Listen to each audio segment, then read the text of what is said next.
सनाम को सगुन जोहार सान्ताल परगना रे ऑलचिकी को विरोधेआ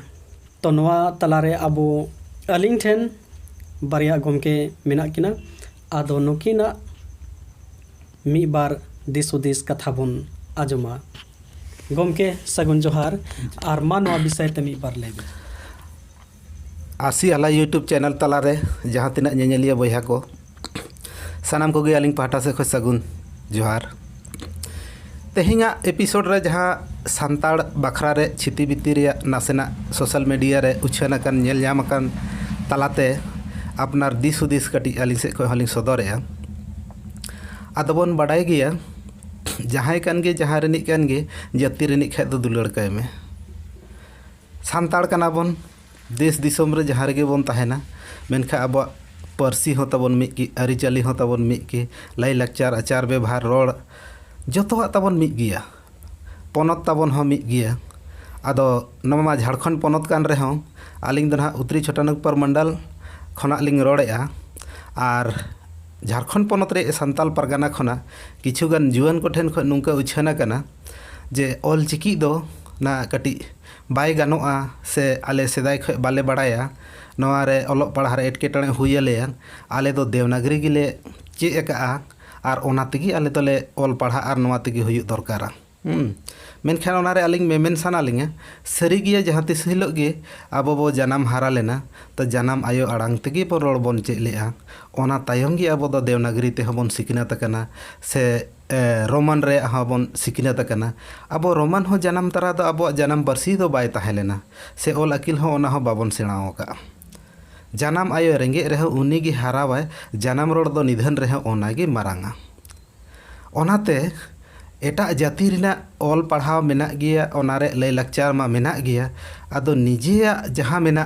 आदो निजे अपनारा गे आबो बन कमी लेखन गे ओना गे गानो जेमन हा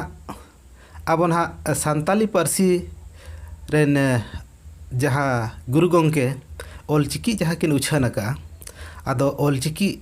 ऑल हो नपाय गिया मेनखान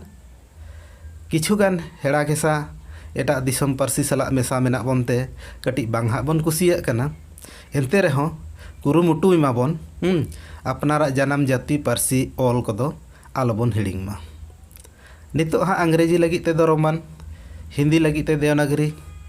बांग्ला लगी ते बांग्ला उड़िया लगी उड़िया पंजाब लगी पंजाबी उनका गे ना सान्ताड़ी पारसी रिया जहाँ मेना स्क्रिप्ट ओना दो ना ऑलचिकी आदो निधन रहो नचार रहो ऑलचिकी दो निजिया कना जनाम आड़ांग रे ऑल कना आदो ओना तला रे जहाँ तिना इबन एपेर हेंडो कना आदो एपेर हेंडे बांग काते सुलुक निराय डहारते कटी ताड़ाम लेखन गे गानोगोआ आबो छिती बिती बांग काते मी रई ते बन ताड़ामा ओका लेकाते सुगुड़ सगई ते गानोआ आर ओना गेबन कुरुमुटुइमा किछुगान जुआन होड़ को माबन मनेआ सरीगी सान्ताल परगना दो सेदाय खय गे ना नवा गिले सिखनत कना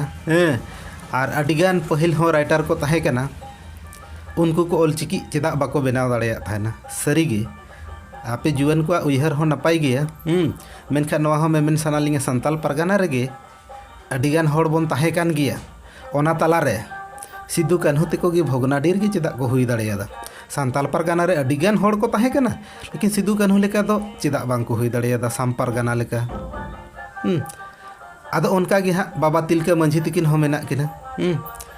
आदो उनका लेका गे ओना टोठा रे हो अडिगान होड़ को ताहे कना गुरु गंके लेकान होड़ दो सानाम होड़ दो बांबन हुई दाड़ेया से गांधी बाबा लेका हो बाबन हुई दाड़ेया ओनाते आलिंगा उयहर सान्ताली पारसी रिया जहाँ लिपि मेना ऑलचिकी ओना दो लगती कान गिया आर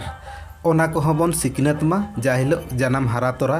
देवनागरी से अंग्रेजी बाबन चे लेआ आदो उनका गे नासे बन कुरुमुटु लेखान दो ओना हो गानोआ आर ओनाते आलिंगा दिस हुदिस मेमेन सानालिंगा जे सान्ताड़ को दो बांग हानते नाते कते मी सावहा रे ताहे कते सेदाय हापड़ाम को जहाँ लेका लुगुबुरु घंटा बड़ी दरबार चटानी रे को आचार विचार लेआ उनका लेका गे ताहले मिदम नितो छिती बिती बांग कते देवनागरी से ओलचिकी लिपि ओकाटाते ते सुगुड़ा सेदाय सेरवा लेका तेगे आबो खोद दरबार चाटानी लुगुबुरु घंटा बड़ी रेगे आबो सानाम को ᱧᱟᱯᱟᱢ कते नोआ रना बोन तुले जोखाय मा आर ओका लेका बोन गान हचोया उनका गे आबो कमी होरा दबोन सगुन मा आर नोआ तलारे वीडियो तलाते जहाँ तिना गे ñeñeliya बयहा को ताहेना अपनार दिस हुदिस कमेंट बॉक्स रे पे एम ताबोना आर नोआ लेका तेगे दाराय वीडियो को आर बोन उछाना मा तबे निया मेन कते गे माइक्रोफोन लिंग चाला किना मा एनखाय आरहों मिटेन गमके मेनाया आदो नुया मी बार